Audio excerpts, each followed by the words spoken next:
Welcome to Sleepy Stories, the place where stories aren't meant to be finished. I'm Arthur, and tonight I'll be reading you a relaxing, sleepy story written by Pumby. We're heading to Kyoto on a rainy evening, where ancient gardens whisper secrets, and every droplet carries peace. Let your breathing slow, your shoulders drop, and allow yourself to drift into this gentle journey. The rain started just as twilight settled over Kyoto. Not the aggressive kind that sends people scrambling for cover, but the soft, persistent drizzle that seems to blur the edges of everything, making the world feel quieter somehow. You stand at the entrance of Ryonji Temple, watching droplets catch the last fragments of daylight as they fall. Your umbrella opens with a gentle snap. The fabric is deep indigo, traditional, bought from a small shop tucked away in the Gion district earlier that day. Already, the rain creates a soothing rhythm against it, a soft percussion that will accompany you through the gardens. The stone path ahead glistens. Each paver, worn smooth by centuries of footsteps, now reflects the paper lanterns beginning to glow along the garden walls. You take your first step, and the gravel crunches beneath your shoes despite the rain. That sound, gravel underfoot mixed with falling water, it's distinctly Japanese, distinctly this moment. To your left, the famous rock garden sits in stillness. 15 stones arranged in white gravel, raked into perfect patterns that somehow remain undisturbed despite the weather. The rain falls on the gravel, but doesn't disturb the careful lines. Instead, it adds texture, each drop creating tiny craters that fill and overflow, connecting one ripple to another. The monks who tend this garden understand something about impermanence. They rake the same patterns daily, knowing the wind and rain will alter them, knowing that's exactly as it should be. You pause here. The covered viewing platform offers shelter, and you lower your umbrella briefly, shaking off the collected water. 3 other visitors stand in silent observation, their presence barely registering as you all gaze at the minimalist landscape before you. Nobody speaks. The rain provides all the commentary necessary. There's a particular quality to rain in a Zen garden.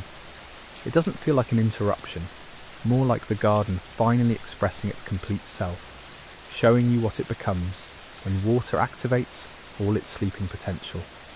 The moss growing between stones turns impossibly green. The wooden pillars holding up the temple roof darken to deep umber.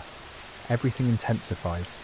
After several minutes, or maybe it's been longer, time moves differently here, you continue along the path. The garden opens up, revealing a pond you hadn't seen from the entrance. Its surface dances with raindrops, each impact sending out concentric circles that intersect with others, creating patterns of interference, harmony, collision. Koi move beneath, their orange and white bodies gliding through the disturbed water as if the rain above doesn't concern them at all. A small wooden bridge arcs over the narrowest part of the pond. You step onto it, feeling the slight give of old wood beneath your weight. Halfway across, you stop. The view from here shows the entire garden in one sweeping glance. The carefully pruned pines with their sculptural branches, the stone lanterns now glowing softly, the tea house in the distance with its thatched roof darkened by rain. Mist is beginning to form, low and delicate, hovering just above the ground, like the garden is breathing out. Your hands rest on the bridge railing. The wood is wet but not unpleasant. Cool, solid, real. These gardens have existed for centuries, weathering countless storms, thousands of rainy evenings just like this one. You're not the first person to stand on this bridge, watching rain fall on this pond. You won't be the last. There's comfort in that continuity. A drop of water falls from the edge of your umbrella directly into the pond below. You watch the ripples spread, joining the chaos of patterns already in motion. Impossible to track where your drop's influence ends and another's begins. All connected, all temporary, all perfect. The path curves around the pond's edge, taking you deeper into the garden. Bamboo appears now, tall stalks swaying slightly in the breeze that accompanies the rain. When raindrops hit bamboo, they make a different sound, sharper, more musical. like nature's wind chimes. The path narrows here, bamboo pressing in from both sides, creating a tunnel of green that filters the fading light into something ethereal. You emerge into a clearing where a stone basin sits, meant for ritual washing before entering the tea house. Water trickles into it from a bamboo spout, mixing with rainwater already collected inside. The overflow runs along a carefully positioned channel, disappearing into the moss. Everything here serves a purpose, even the excess. The tea house stands before you, small and unassuming. Its shoji screens glow from within. Someone has lit candles inside, though the house appears empty of people. The warm light against the cool rain creates contrast that makes both seem more intense. You don't enter. Instead, you follow the stepping stones that lead around it, each stone placed exactly one comfortable stride from the last. The garden designers understood human movement, how people naturally walk, where eyes naturally fall. Behind the tea house, the garden transitions. Less manicured here, more wild, though you suspect even this wildness is carefully orchestrated. Ferns unfurl in dense clusters. A small stream, swollen slightly with rainwater, burbles over smooth rocks. The sound layers with the rain, creating depth, texture, a soundscape that shifts as you move through it. You spot a stone bench beneath a maple tree, its leaves just beginning their autumn transformation. Sitting down, you rest your umbrella against your shoulder and simply breathe. The rain continues its patient work, washing the day away, softening every edge, blurring every boundary. Somewhere in the distance, a temple bell rings, low, resonant, fading slowly into the wet air. Welcome to Sleepy Stories, the place where stories aren't meant to be finished. I'm Arthur, and tonight I'll be reading you a relaxing, sleepy story written by Pumby. We're returning to a tranquil Japanese garden in the gentle embrace of evening rain. Let the sounds of water and the peaceful stillness wash over you as you settle in. Take a slow breath, release any tension, and allow yourself to drift into this serene world. The bell's final echo dissolves into silence, leaving only rain. You remain on the bench watching droplets gather on the maple leaves above, growing heavy, falling when they can hold no more. There's no rush to move, no schedule demanding your attention. The garden exists outside of time, or perhaps more accurately, it exists in a different relationship with time. One where moments aren't counted, but simply experienced. Your breathing has synchronized with the rain's rhythm without you realizing it. Slow, steady. Each inhale brings a scent of wet earth and moss. Each exhale releases something you didn't know you were holding.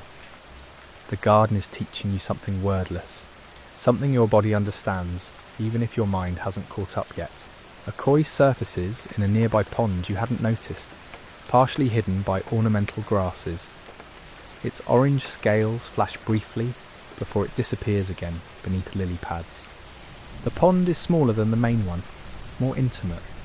Raindrops create expanding circles across its surface, dozens of them, overlapping, creating patterns that would take a lifetime to predict, yet somehow feel inevitable.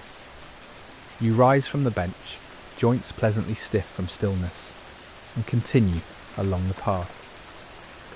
The stepping stones lead you upward now, a gentle incline that wouldn't challenge anyone, but changes your perspective with each step. Looking back, you can see the tea house from above, its thatched roof dark with rain, smoke rising from somewhere inside despite its apparent emptiness. Perhaps the caretaker is there, invisible, maintaining the space between visitors. The path levels out onto a viewing platform, nothing elaborate, just a wider section of stone with a low railing. From here, the entire garden spreads below. What seemed random at ground level reveals its design from above. The ponds connect through streams you couldn't see before. The placement of lanterns creates sightlines, drawing your eye from one carefully composed view to another. Even the seemingly wild sections fit into a larger vision. Rain falls harder for a moment, then softens again. Weather here feels conversational, like the sky is speaking in varying tones. Your umbrella catches the heavier drops with audible taps, while lighter rain whispers against the fabric. You could chart the storm's mood by sound alone. A stone pagoda rises to your left, 3 tiers tall, each level slightly smaller than the one below. Moss covers its northern face entirely, bright green against grey stone. How many years does moss need to establish itself like that? How many rainy evenings has it absorbed? The pagoda doesn't mark anything in particular, holds no relics or ashes. It simply exists as a focal point, something for the eye to rest on, something permanent in a garden designed to showcase impermanence. The path descends now through a grove of Japanese maples.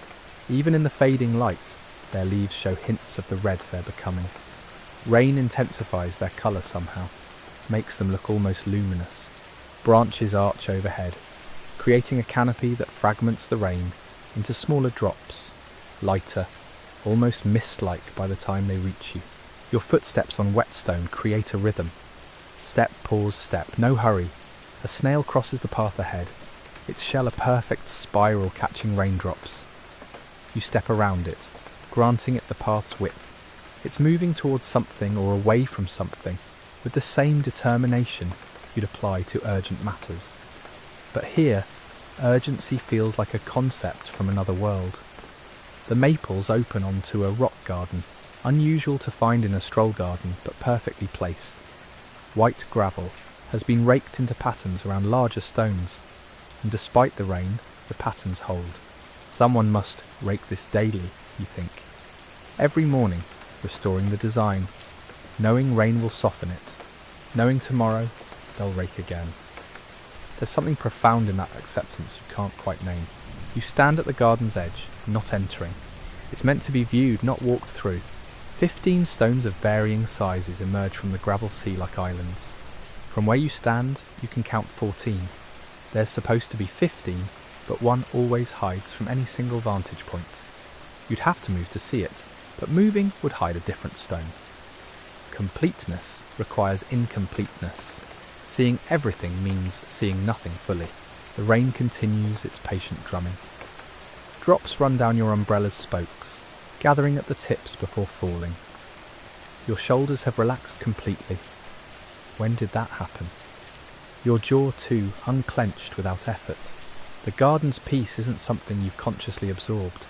It's seeped in gradually, like rain into soil. A wooden gate appears ahead, weathered but sturdy, its crossbeam darkened by moisture.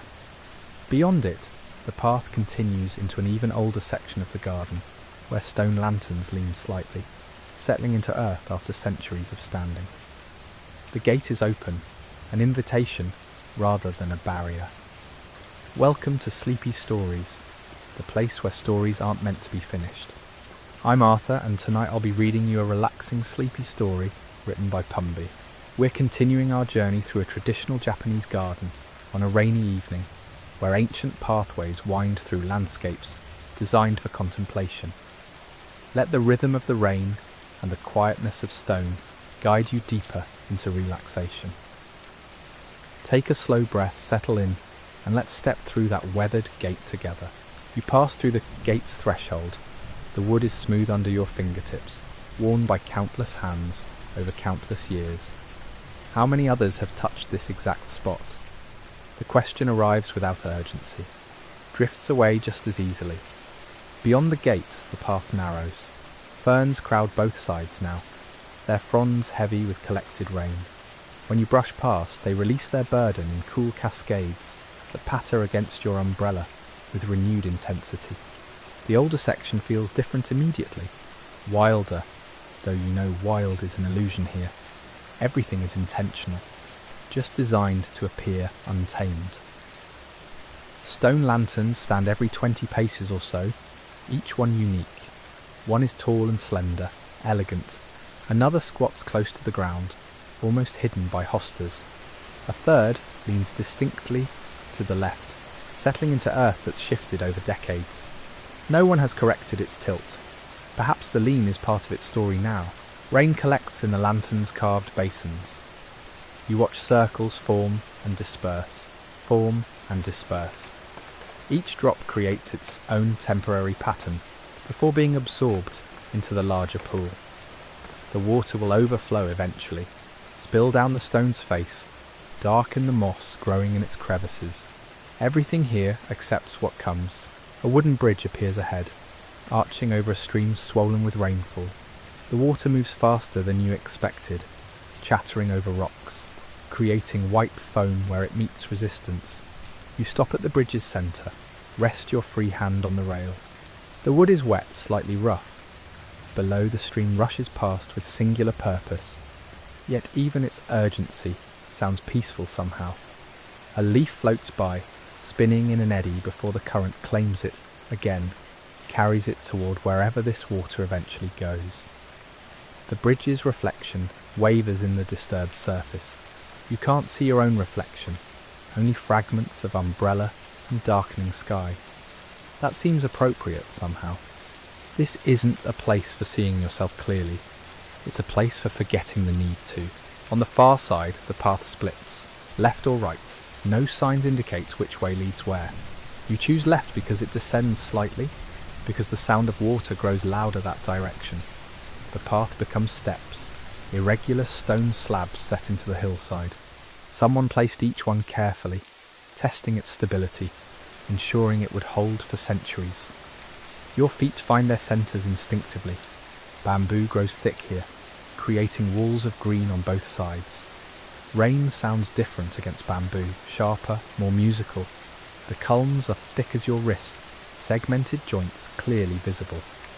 They sway slightly, in wind you can't quite feel at ground level, producing quiet creaks and whispers. A bamboo grove in rain is never truly silent.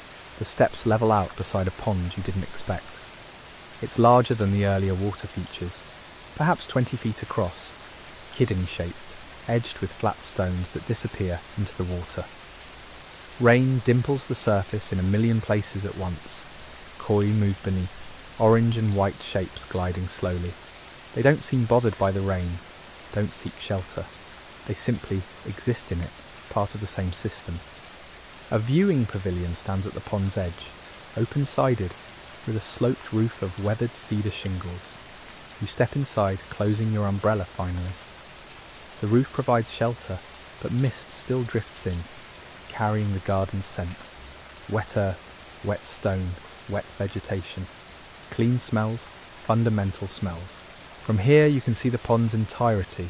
A small island sits in its centre, accessible by a zigzag bridge of flat stones barely above water level. The bridge forces slowness. You'd have to place each foot deliberately, turn at each angle, pause before the next step. Rushing would mean wet feet at minimum, a fall more likely. The bridge teaches its own lesson through design. On the island, a single cherry tree grows, gnarled and ancient. Its blossoms are long gone for the season, but you can imagine them, can almost see pink petals floating on water, creating their own temporary landscape. For now, the tree is simply branches and darkening bark, beautiful in a different way. You sit on the pavilion's wooden bench. It's dry here, protected. Your clothes have stayed mostly dry too, thanks to the umbrella, but there's a dampness to everything, a humidity that's seeped through. You're not uncomfortable. Cold would require caring, and caring requires energy you don't seem to have. The good kind of not having energy, the kind that means you're finally, truly relaxed. Minutes pass, maybe more than minutes. Time feels negotiable here. The rain continues its work, feeding the pond, darkening the stones, keeping the moss alive. You watch without thinking, breathe without counting. The koi surface occasionally, mouths opening, then disappear again into depths made murky by rain. A heron lands at the pond's far edge. It didn't fly in, you just suddenly notice it standing there, grey and still as the stones around it. The bird watches the water with infinite patience. Hunting, yes, but in the slowest possible way. It could stand like that for an hour, waiting for the perfect moment. You understand that patience suddenly, feel it in your own stillness. The pavilion's roof amplifies the rain sound, each drop distinct against cedar. It's loud and quiet simultaneously.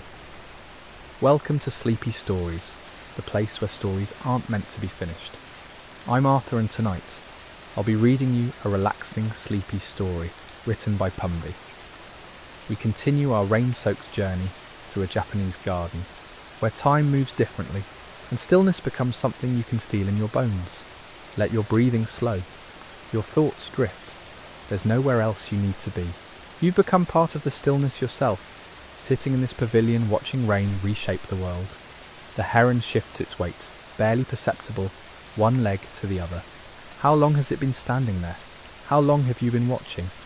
These questions feel less important with each passing moment. Beyond the pond, through gaps in bamboo and maple, you catch glimpses of other garden areas. A stone lantern, squat and moss-covered, what looks like another path winding upward. The garden is larger than you initially thought, revealing itself in layers, each view suggesting more beyond it. But there's no urgency to explore further. Not yet, maybe not at all. The rain shifts again, lighter now, transitioning from steady downpour to something gentler.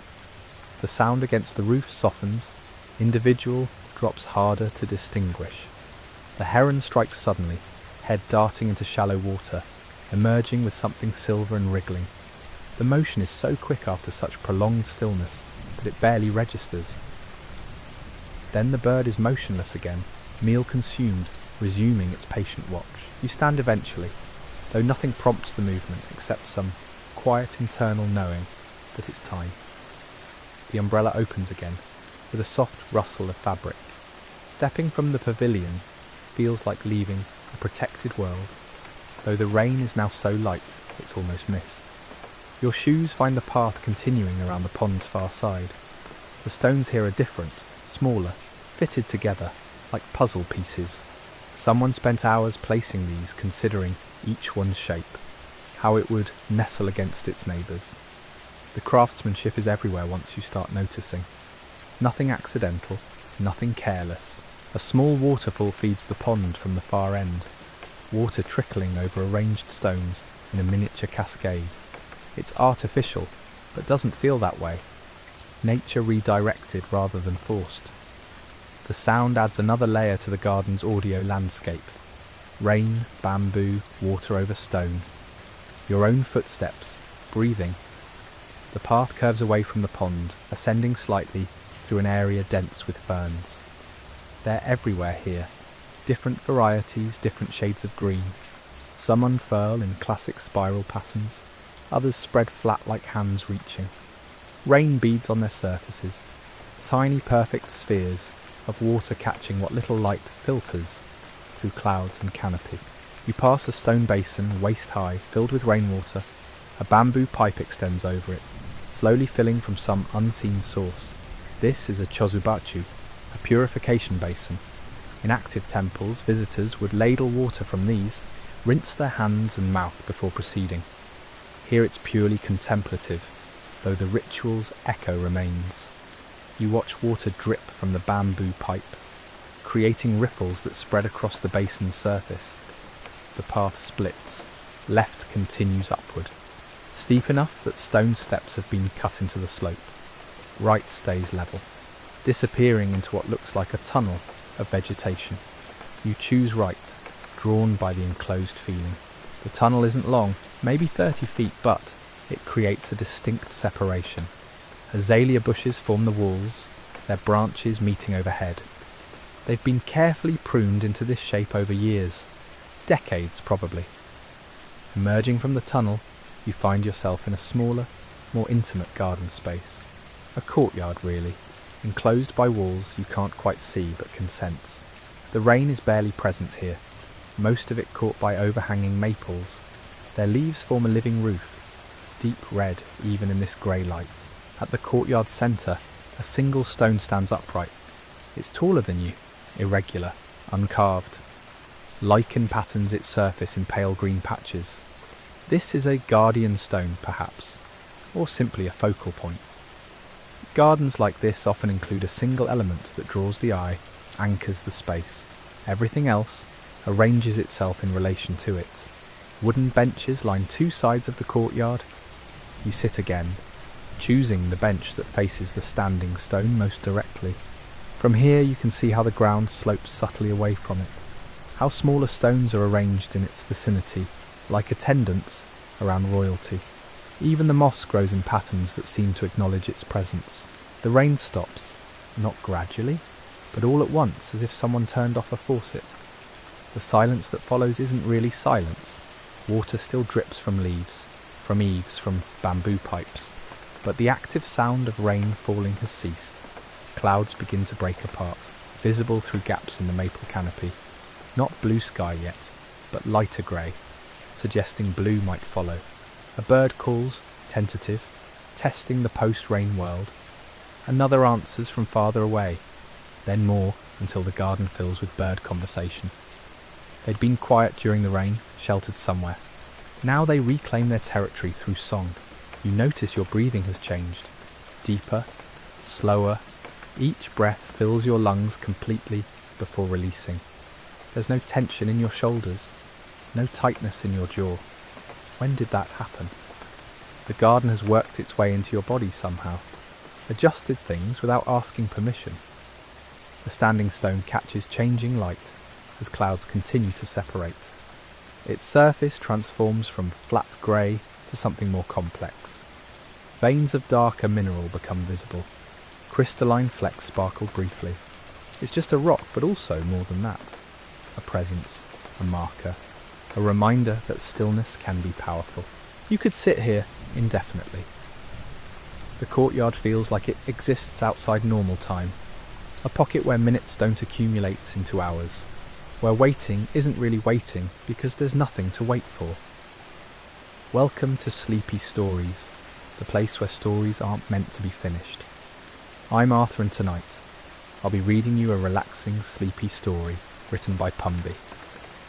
We conclude our journey through a Japanese garden where rain has just ceased and stillness settles like silk over stone. Let yourself sink deeper into comfort as we spend these final moments in contemplation, where time moves differently and peace requires no effort. Eventually, though, you stand. Not because you must, but because the garden seems to suggest it. There's more to see, and staying in one place too long might break whatever spell has been cast. The path continues beyond the courtyard, narrowing as it winds between bamboo groves that weren't visible before. Stems thick as your wrist rise vertically, their green darkening toward the base, where moisture lingers. They creak slightly, swaying in wind you can't quite feel at ground level. The sound is musical almost, hollow percussion, nature's wind chimes. Ahead the path descends, stone steps again, but gentler this time, accommodating the slope rather than fighting it. Moss cushions their edges, making each one slightly softer than expected. Your footsteps make almost no sound. To your left, water appears. A stream, narrow enough to step across, tumbles over rocks in miniature cascades. You hadn't heard it from the courtyard, but now it's the dominant sound. Not loud, just persistent. The kind of white noise that erases other thoughts. The stream leads somewhere. You follow its course, trusting its direction. Gardens like this are designed to guide without forcing, to suggest rather than demand. The stream knows where it's going. Rounding a bend, you discover a pond, larger than expected, maybe 40 feet across, its surface perfectly still now that rain has stopped. Koi move beneath, orange and white shapes drifting like clouds underwater. They're enormous, some nearly 2 feet long, their movements unhurried and deliberate. A wooden bridge arches over the pond's narrowest point. Red lacquer, slightly faded by weather and time, its reflection doubling it in the water below. You cross slowly, pausing at the apex to look down. The koi gather there, conditioned perhaps by years of visitors dropping food. You have nothing to offer, but they wait anyway, mouths breaking the surface in silent Oz. On the far side, a tea house, small, traditional, raised slightly on wooden posts. Its sliding doors are closed, but through paper screens you can see soft light inside. Someone has left a lantern burning, or perhaps the place is occupied. You don't investigate. Some spaces are meant to be observed, not entered. The tea house sits perfectly in its location, balanced against the pond's edge, framed by a maple tree whose branches reach protectively overhead. A stone lantern stands nearby, taller than the others you've passed. Rain has filled its top basin, water overflowing in a continuous sheet down carved channels. The overflow feeds a smaller basin at its base, which in turn drains into the pond. Everything connects, nothing is wasted. You find yourself at another bench, this one facing back across the pond toward where you came from. The view is completely different from this angle. What seemed like a simple path now reveals itself as a carefully composed scene. The standing stone from the courtyard is visible through gaps in foliage. The bamboo tunnel frames a distant section of the temple building. Every element relates to every other element. Sit here and angles shift. Stand there and perspectives transform. The clouds have mostly cleared now. Pale blue shows between remaining wisps of grey. Sunlight, weak but present, begins filtering through the garden. It catches on wet surfaces, turning ordinary stones into something jewelled. The maple leaves glow from within, their red deepening to burgundy where light penetrates. You realise you've been here for hours, though it feels like minutes. Or maybe it's been minutes that feel like hours. Time has become irrelevant, measured only by the gradual shift of light and the slow drying of rain-soaked surfaces. Your breath continues its deep, steady rhythm. In through your nose, filling your belly, out through slightly parted lips. Each exhale releases something you didn't know you were holding. The garden has done its work. Whatever you carried in, tension, worry, the accumulated static of daily existence, has been absorbed somehow, drawn out through your feet into the earth, dissolved in the sound of water, dispersed among bamboo stems and maple branches. You feel lighter, not dramatically so, but noticeably, like setting down a bag you'd been carrying so long you forgot it was there. A final path leads toward the exit. You can see the gate from here, wooden and substantial, marking the boundary between this world and the other one. Walking toward it feels both right and reluctant. You're ready to leave, but also aware you're leaving something behind. Not losing it exactly, more like depositing it somewhere safe, where you can return when needed. At the gate you pause and turn back. The garden remains, unchanged by your presence, ready for the next person who needs what it offers. The koi continue their underwater ballet. The stream keeps tumbling. The standing stone stands. Everything continues, being exactly what it is, perfectly content in its purpose. You step through the gate, carrying the garden's stillness with you, like a secret. Your breathing stays deep. Your shoulders stay soft. Whatever awaits outside these walls, you'll meet it differently now. The garden has rearranged something fundamental, adjusted your internal architecture in ways you'll only fully understand later. For now, there's just the memory of rain on stone, of moss beneath your feet, of a place where time moved sideways, and peace required nothing but presence. You step through the gate, carrying the garden's stillness with you, like a secret. Your breathing stays deep, your shoulders stay soft. Whatever awaits outside these walls, you'll meet it differently now. The garden has rearranged something fundamental, adjusted your internal architecture in ways you'll only fully understand later. The street beyond is quiet, still wet from rain. Puddles reflect streetlights beginning to glow in the deepening dusk. A few people pass, umbrellas folded now, walking with that particular pace people adopt after rain. Not quite hurried, not quite leisurely. You join them moving slowly down the narrow lane that leads away from the temple grounds. Your shoes find their rhythm on pavement. The sound is different from gravel, from stone, from all the surfaces you've crossed in the past few hours. Harder, more definite. But your body remembers the garden's lessons. Each step lands softly, deliberately. No rushing, no force. A shop window displays pottery, tea bowls, sake cups, vases in muted earth tones. You pause to look, drawn by their simplicity. Each piece sits in careful relation to the others, arranged with the same attention you've just witnessed in the garden. Beauty through placement, harmony through space. The potter understood something the garden designers understood. Perhaps they learned from the same source. Further down, a small restaurant glows warmly. Through its window, you see a few patrons seated at a wooden counter, steam rising from bowls of noodles. The chef moves behind the counter with practiced economy, each gesture precise, nothing wasted. Even here, away from the garden, the principles persist. Intention, presence, care. You don't stop. Your feet carry you forward, through streets growing darker, as evening settles completely. The rain's absence feels almost strange now, like something is missing, but the dampness remains, in the air, on surfaces, in the way light reflects off everything. The city has been washed clean, reset somehow, given permission to begin again. At a corner, you finally pause. Behind you, somewhere in the maze of streets and traditional buildings, the garden continues its quiet existence. The koi still drift. The bamboo still sways. The standing stone still stands, unmoved by your departure or anyone else's. That permanence is comforting. Knowing it's there, that you could return tomorrow or next year and find it essentially unchanged, gives weight to something that felt almost dreamlike.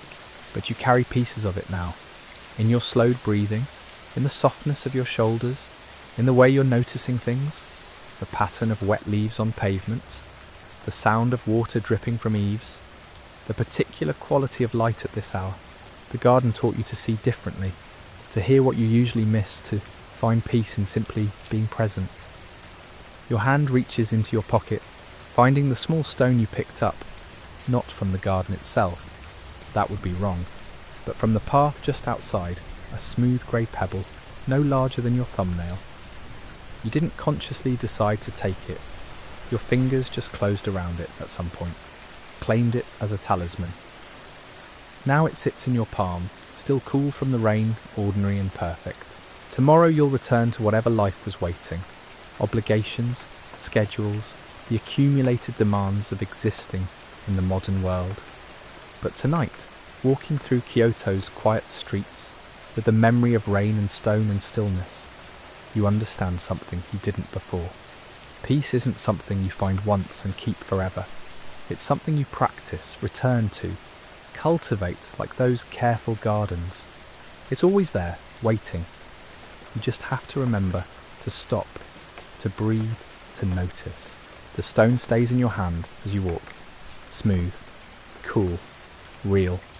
A small piece of today that you'll carry into tomorrow. And when the world feels too fast, too loud, too much, you'll close your fingers around it and remember. The rain, the garden, the way time moved differently there, how stillness can be powerful, how peace requires nothing but presence. The streets stretch ahead, leading you back toward whatever comes next. But you're in no hurry. You've learned better. So you walk slowly, breathing deeply, carrying the garden's gift with you into the night.